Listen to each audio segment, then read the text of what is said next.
Obito. Normally सबको लगता है कि ओबिटो की लव स्टोरी एक बहुत ही सैड लव स्टोरी है, जिसने अपने प्यार में अपना सब कुछ खो दिया और सब कुछ खोने के बाद वो निकल पड़ा इस दुनिया को खत्म करने के लिए। लेकिन इस वीडियो को शुरू करने से पहले मैं तुम्हें बता देता हूँ कि अगर तुम सच सुनने की हिम्मत रखते हो तभी ही आगे बढ़ना, अदरवाइज नहीं, क्योंकि ये बातें तुम्हें काफी हर्ट कर सकती है, क्योंकि तुम ओबिटो की वन साइडेड स्टोरी को देख के उसे ब्लाइंडली फॉलो करने लगे हो बिना उसकी स्टोरी की अदर साइड को देखे। और तुम इस वीडियो को तभी कंटिन्यू करना जब तुम इसे डाइजेस्ट कर पाओ। और मैं तुम्हें इस वीडियो में ऐसी बात बताने वाला हूँ जो एज ए ओबिटो लवर तुम्हें शायद हर्ट कर सकती है। और मेरे अकॉर्डिंग ये चीज बोलना गलत नहीं होगा कि ओबिटो का प्यार नहीं, बस एक इल्यूजन था। ओबिटो रीन से नहीं बल्कि अपनी फीलिंग से प्यार करता था, और जब रीन मरी तो ओबिटो की वो फीलिंग भी मर गई। और कुछ लोगों की वजह से ओबिटो ने लिटरली इस पूरी दुनिया को अपना दुश्मन बना लिया। नॉर्मली हमें लगता है कि लव दुनिया को हील करता है, लेकिन ओबिटो ने प्रूव किया कि अगर लव हद से ज्यादा बढ़ जाए तो वो दुनिया को जला देता है। ओबिटो की लाइफ में रीन एक बहुत ही स्पेशल लड़की थी और उसका प्यार भी थी, लेकिन जब रीन मरी तो ओबिटो का दर्द इनसेन लेवल पे चला गया और उसे बना दिया the God of destruction. Obito ने डिसाइड किया कि ये दुनिया अगर मेरे प्यार को मार सकती है तो मैं इस दुनिया को ऐसी दुनिया बनाऊंगा जहाँ बस एक ही चीज बचेगी, और वो था पेन।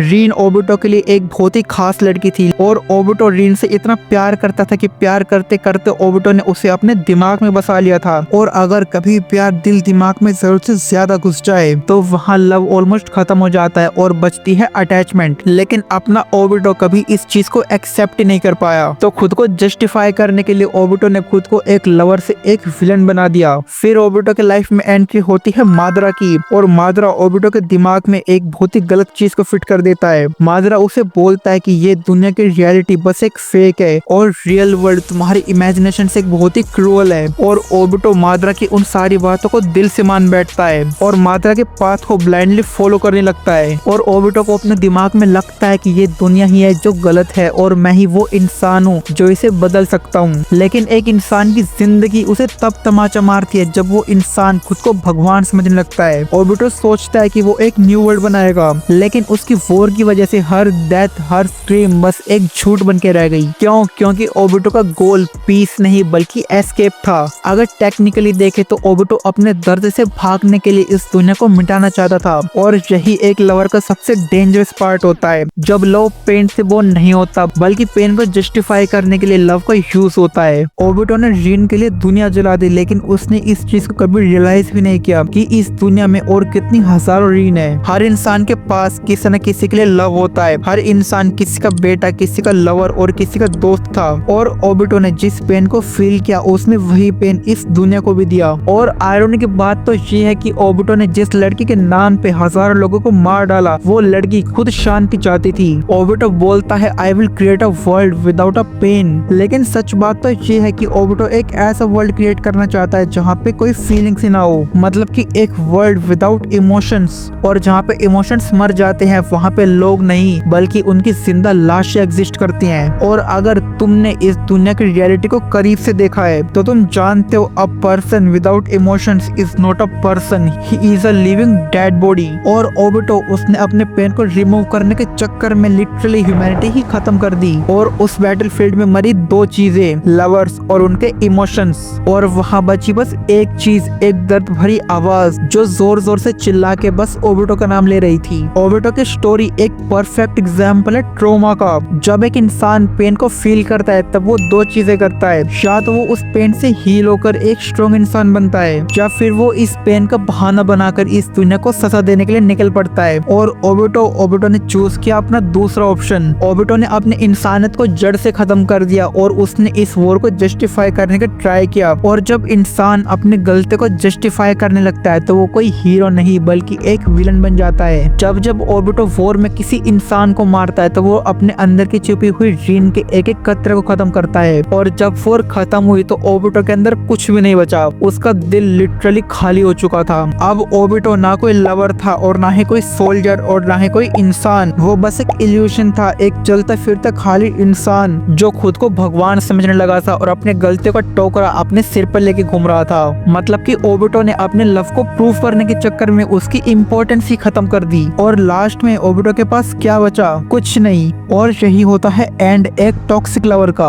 अभी मुझे लगता है कि मैंने ओबिटो को कुछ ज्यादा ही बुरा बता दिया, तो चलो मैं तुम्हें ओबिटो की एक दूसरी साइड साइड भी दिखाता हूँ। और भाई जो लोग वीडियो को स्टार्टिंग में छोड़ के भाग गए और स्टार्टिंग की 3 से 4 लाइन सुन के मेरे लिए कोई गलत थिंकिंग बना ली, भाई सल्यूट है ऐसे लोगों को, क्योंकि भाई याद रखो हाफ इन्फॉर्मेशन सबसे ज्यादा डेंजरस होती है। सो चलो अब स्टोरी को कंटिन्यू करते हैं। ओबुटो पूरे तरीके से एक शैतान भी नहीं था। उसके अंदर एक बच्चा था जो लिटरली शांति चाहता था। मेरा कहने का मतलब ये है कि उसके अंदर एक होप थी जिसे शांति चाहिए थी। सच्ची में बच्चा नहीं था उसके अंदर। ओबुटो के अंदर एक सॉफ्ट पॉइंट था जहाँ हर मरने वाले इंसान के अंदर उसे रिन की परछाई दिखाई दे रही थी। और जब ओबुटो ने फाइनली नारुतो को देखा तो उसने नारुतो में अपने आप को देखा, वही होप, वही इनोसेंस और वही होकागे बनने की चाहत। और जब ओबुटो ने अपने लास्ट टाइम में नारुतो को देखा तो ओबुटो को एहसास हुआ कि नारुतो वो इंसान है जैसा मुझे बनना चाहिए था और मैं ना चाहते हुए भी क्या बन बैठा। और फाइनली ओबुटो रियलाइज करता है,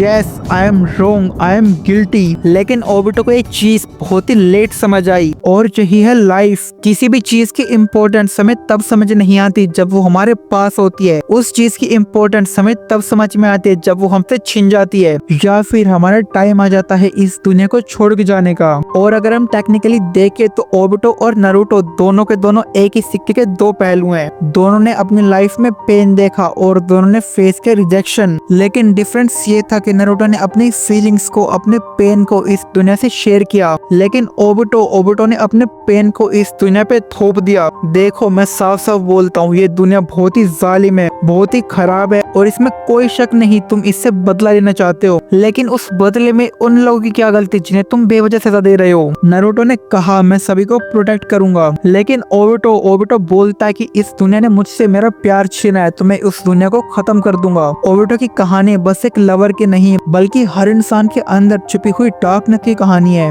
जो अगर बाहर आती है तो लिटरली डिस्ट्रक्शन करती है। ये ऐसी फीलिंग है, ये ऐसी डार्कनेस है जो बोलती है कि अगर मुझे दर्द मिला है तो मैं इस दुनिया को दर्द दूंगा। लेकिन कड़वा सच ये है कि ये दुनिया तुम्हारे हिसाब से नहीं चलती। रिन मर गई, हाँ ये बात सच है, लेकिन उसके मरने के बाद ओबुटो के पास एक सेकंड ऑप्शन भी था। ओबुटो जी सकता था और रिन के सपनों को पूरा कर सकता था, लेकिन ओबुटो ने एक न्यू वर्ल्ड बनाने का ट्राई किया जहाँ पे रिन थी भी नहीं और ना ही उसकी कोई निशानी थी। सो क्या तुम इसे प्यार बोलोगे? जहाँ ओबुटो ने अपने लव के लिए हजारों ओबुटो और रिन के लव को खत्म कर दिया जो वॉर में उसे रोकने आए थे। लव का मतलब किसी के साथ मरना नहीं होता बल्कि लव का मतलब होता है अपने प्यार के जाने के बाद भी उसके सपने और मेमोरी को जिंदा रखना। और ओबुटो उसने रिन की पीस वाली सोच को खुद मार दिया वॉर स्टार्ट करके। और जब ओबुटो खुद मरा तो वहाँ बस एक चीज बची, साइलेंस। नॉर्मली सरफेस लेवल पे लगता है कि ओबुटो ने दुनिया बदलने की कोशिश की, लेकिन असल में वो दुनिया से भाग रहा था। Because sometimes the most dangerous people are not the one who hate the world but the one who believe